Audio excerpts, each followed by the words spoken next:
Viewers, आपकी बहन फिर से हाजिर है। और बहुत सारे जो है, जब मैंने अकाउंटिंग की उस KBCRW का बताया कि आपने इस तरीके से तैयारी करनी है, तो बच्चों ने मुझसे बहुत ज़्यादा कहा कि मुझे हमें अकाउंटिंग की आउटलाइन भी बता दें, किस तरीके से आउटलाइन होती है, किस तरीके से सिलेबस का करना है। तो न्यू स्टूडेंट जो यार, उनको नहीं वाकई मुझे समझ में आती है, वाकई को उनके लिए बहुत मसला होता है, क्योंकि ICM वाले बिल्कुल भी गाइड नहीं करते, सिर्फ टीचर्स के साथ छोड़ देते हैं। अगर बच्चा टीचर्स के साथ एडजस्ट ना हो रहा तो वो उसको भी नहीं, मतलब ट्रांसफ़र भी नहीं करते।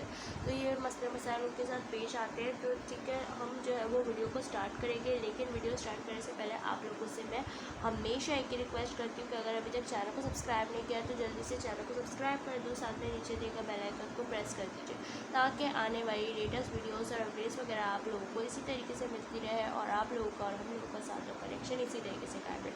सो मुझे बहुत अच्छा लगता है, मेरे व्यूवर्स मुझे इतने ज़्यादा प्यार और मोहब्बत करते हैं, और मैं चाहती हूँ कि मेरे व्यूवर्स मुझसे इसी तरीके से प्यार और मोहब्बत करते रहें और आप लोगों का हम लोगों का साथ में कनेक्शन इसी तरीके से कायम रहे। ठीक है, तो अकाउंटिंग का सिलेबस की तरफ हम आते हैं। अकाउंटिंग का सिलेबस क्या है? अकाउंटिंग का सिलेबस है बैलेंस शीट करनी है आपने, आंखें खोल के बैलेंस शीट बनाना सीखनी है। फिर इनकम स्टेटमेंट बनाना सीखना है। इनकम स्टेटमेंट और बैलेंस शीट इतनी मुश्किल नहीं है। Ledger accounts, T accounts easy है यार, आराम से बना लोगे। उसके बाद depreciation is the most important topic, so इसको ज़रूर करके जाना। अकाउंटिंग साइकिल में वही आता है। अकाउंटिंग साइकिल पढ़ी शायद हो, मैंने पढ़ाई भी हो शायद। अकाउंटिंग साइकिल आसान है। जर्नल एंट्री सबसे ज़्यादा आसान, टी अकाउंट्स आसान, ट्रायल बैलेंस आसान, एडजस्टिंग एंट्रीज आसान, ट्रायल बैलेंस आसान। इनकम स्टेटमेंट मैंने 2 दफ़ा लिख दिया। क्लोजिंग एंट्रीज आनी चाहिए। ठीक है, उसके अलावा सब्सिडरी अकाउंट्स आने चाहिए कि क्या होते क्या नहीं होते। इन्वेंट्री आनी चाहिए।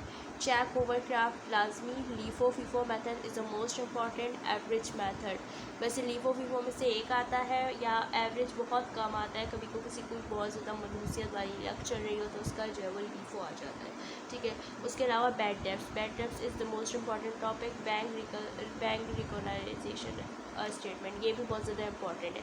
अगर इन सब को करके जाएंगे, इन सब का पढ़ने का तरीक़ाकार मैं बताती हूँ क्या करो। इन सब का तरीक़ाकार ये है कि स्टार्ट करो, किसी एक दिन बैठो, ठीक है। अभी भी पेपर में टाइम है, अभी बैठते हो ना तो अभी भी पेपर में टाइम है। 2 दिन का काम है, 2 दिन लगातार पढ़ना है। ठीक है, 2 दिन लगातार पढ़ना है, 5 घंटे बैठो। सुबह के टाइम पे बैठ जाओ, या फिर जैसे रोज़ों में सुबह नहीं उठा जाता है तो चलो सहरी से पहले बैठ जाओ। सहरी से पहले तरावी पढ़ के आना है। तरावी पढ़ने के बाद अलग एक कमरे में, सेपरेट कमरे में बैठना है। वीडियो लगानी है, बैलेंस शीट का टॉपिक लगाना है, पूरा सुनना है। ठीक है, 5 मिनट का, 10 मिनट का, 15 मिनट का, जितने भी मिनट का, घंटों का है, सुनना है, पूरा कॉन्सेंट्रेशन से सुनना है। ठीक है, कैसे सर का हमारे सारी चीज़ों को नोटिस करना है, सारी चीज़ों को लिखना है, सब कुछ करना है। ठीक है, उसके बाद इनकम स्टेटमेंट, जब वो बैलेंस शीट पक्की हो जाए तो फिर इनकम स्टेटमेंट खोलना है, फिर इनकम स्टेटमेंट करना है। फिर जब वो पूरा पक्का हो जाए उसके बाद लेजर खोलना है। बेशक टॉपिक में 1 घंटा लगे। अगर 5 घंटों में, एक दिन में 5 घंटे, वो 5 घंटे पढ़ रहे हो, 5 घंटे में 5 टॉपिक हो गए, सही है। उसके अलावा उसके अगले दिन 5 और हो गए। ठीक है, 2 हो गए। उसके अलावा तीसरे दिन 5 और हो गए। अब लास्ट के 5 रह गए। ठीक है, 5 लास्ट के रह गए। अब उनका क्या करना है, उनको पेपर से 2 दिन पहले भी खोल के पढ़ोगे ना तो वो ऊपर का पूरा रिवाइज करो, नीचे का पढ़ो, आराम से पेपर सॉल्व करोगे, आराम से हो जाएगा। अगर घबराओगे तो कभी भी नहीं हो पाएगा।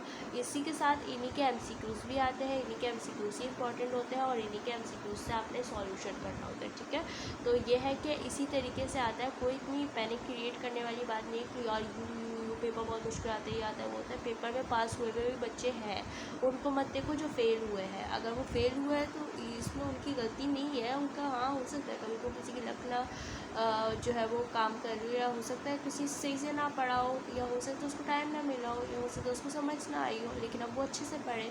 तो ये फेल हुए बच्चे को ना देखो, पास हुए को भी तो देखो। और ये जो कहता है कि ICA में पास नहीं करता, ICA में पास करता है, मेरे अपने जानने वालों को क्या, मुझे खुद को ICA मैंने अल्हम्दुलिल्लाह पास किया। तो ऐसी बात नहीं है कि ICA में पास नहीं करता, ICA में अल्हम्दुलिल्लाह पास कर देता है सबको। और पढ़ के जाते हो तो ICA में वाले पास करते हैं, वो पागल नहीं है जो चेक कर रहे हैं। कंप्यूटर से चेकिंग हो रही होती है, कोई चीटिंग नहीं होती, कोई धांधली नहीं होती है, क्योंकि कंप्यूटर खुद चेक करता है सारी चीज़ों को। ठीक है, ओके, डन हो गया। और अपना बहुत सारा ख्याल रखिएगा। मिलते हैं नई वीडियो में, तब तक के लिए मुझे दीजिए इजाज़त।